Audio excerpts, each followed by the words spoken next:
Good morning, Little Masters, and welcome back to today's Tolkien Times. I'm the Man of the West, also from the Prancing Pony podcast. Let's keep week 64 going with today's Tolkien Tuesday. Now, it took us 5 weeks to work our way through the thoughts that Tolkien had about the Zimmerman adaptation, and wow. It's left me with 2 weeks in this series to consider what letter or letters to cover.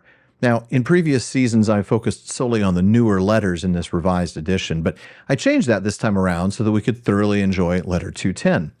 And since it's just a couple of weeks that remain, I'm going to stick with that approach and just go next to letter 211, because as you'll soon see, that will make these last two Tolkien Tuesdays a blend with the currently on hiatus Mailbag Monday. Because letter 211 is a lengthy set of answers to several questions sent in by Rona Bear. Now, before I continue to her questions and Tolkien's answers, I should say a word about Dr. Bear herself. She was an English author and scholar who corresponded with Tolkien while she was at Exeter University. She went on to write a number of articles on Tolkien, was published in Amon Hen, Parma El Delamberon, and more. And back in 1958, she wrote to Tolkien and asked several questions, according to the introduction to the letter, so that she could pass on Tolkien's answers to a meeting of fellow enthusiasts of The Lord of the Rings.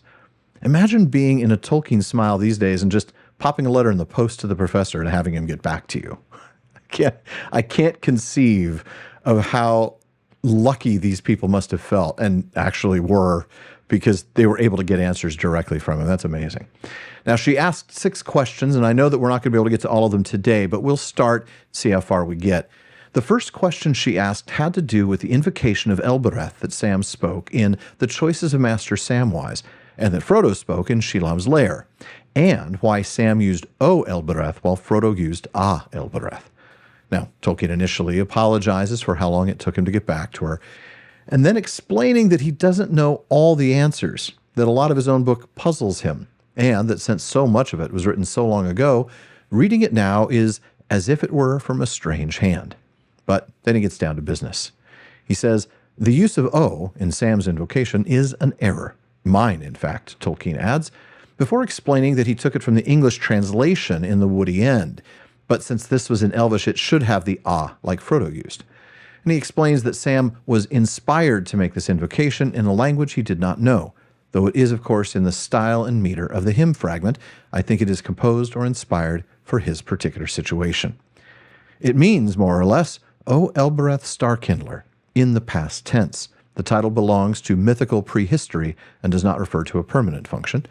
From heaven gazing afar, to thee I cry now in the shadow of the fear of death. O look towards me, Everwhite. Tolkien continues and says that Everwhite is an inadequate translation, as is equally the Snow White of the Woody End version of the hymn. The element Ui means ever. Both fan and loss convey white, but fan connotes the whiteness of clouds in the sun, loss refers to snow. Tolkien then points out that one of the names of the mountain on which Manwë and Varda dwell in Valinor is Aman Uilos, and that means that when an elf would hear the name Fanuilos, they would not think of or picture only a majestic figure robed in white, standing at a high place and gazing eastward to mortal lands, but also picture an immense peak, snow-capped, crowned with or piercing a dazzling white cloud. Now, her next question was about Glorfindel and his horse that we encounter in Book 1. Why, she asks, does his horse have a bridle and bit, when Tolkien has elsewhere said that elves ride without bit, bridle, or saddle? Ruh-roh. Well, Tolkien explains that bridle was casually and carelessly used for what I suppose should have been called a headstall. Or rather, since bit was added long ago, I had not considered the natural ways of elves with animals. Glorfindel's horse would have an ornamental headstall, carrying a plume and with the straps studded with jewels and small bells, but Glorfindel would certainly not use a bit. I will change bridle and bit to headstall.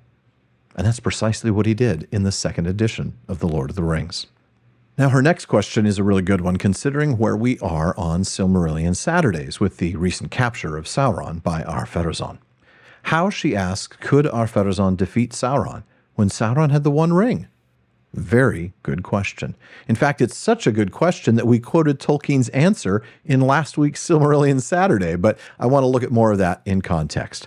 First, Tolkien explains that the unpublished Akallabeth answers that question and its inherent implications, before then saying that you cannot press the One Ring too hard, for it is, of course, a mythical feature, even though the world of the tales is conceived in more or less historical terms.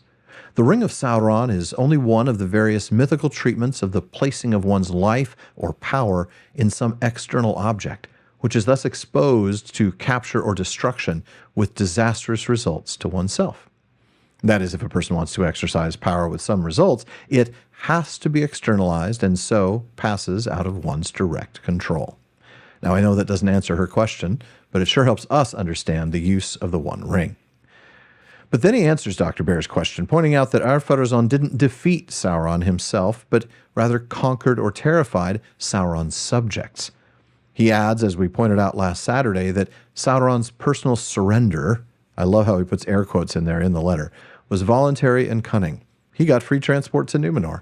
He naturally had the One Ring, and so very soon dominated the minds and wills of most of the Numenorians. Tolkien points out that Ar-Pharazôn would not have known about the One because the elves kept the matter of the rings very secret as long as they could.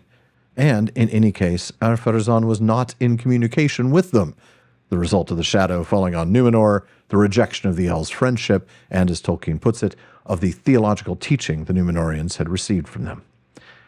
Now, it's also this letter that contains the quote about how one need not boggle at this spirit carrying off the One Ring after the destruction of Numenor, and that his surviving the downfall is not Tolkien's fault.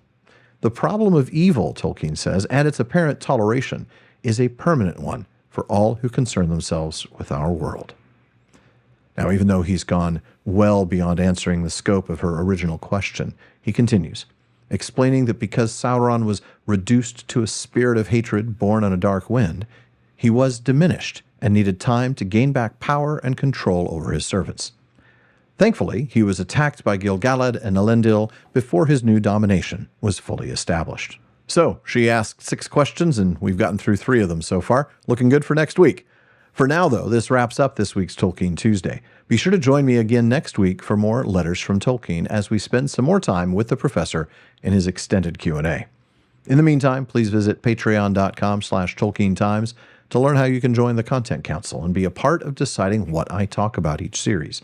You can also support the show, get an ad-free feed, and a bonus episode every week. Join me again tomorrow on today's Tolkien Times for Word Nerd Wednesday. If you're watching this on YouTube, please like and subscribe. Please follow or subscribe in your podcast apps and follow @Tolkien Times on social media. Finally, as Faramir says, go with the goodwill of all good men.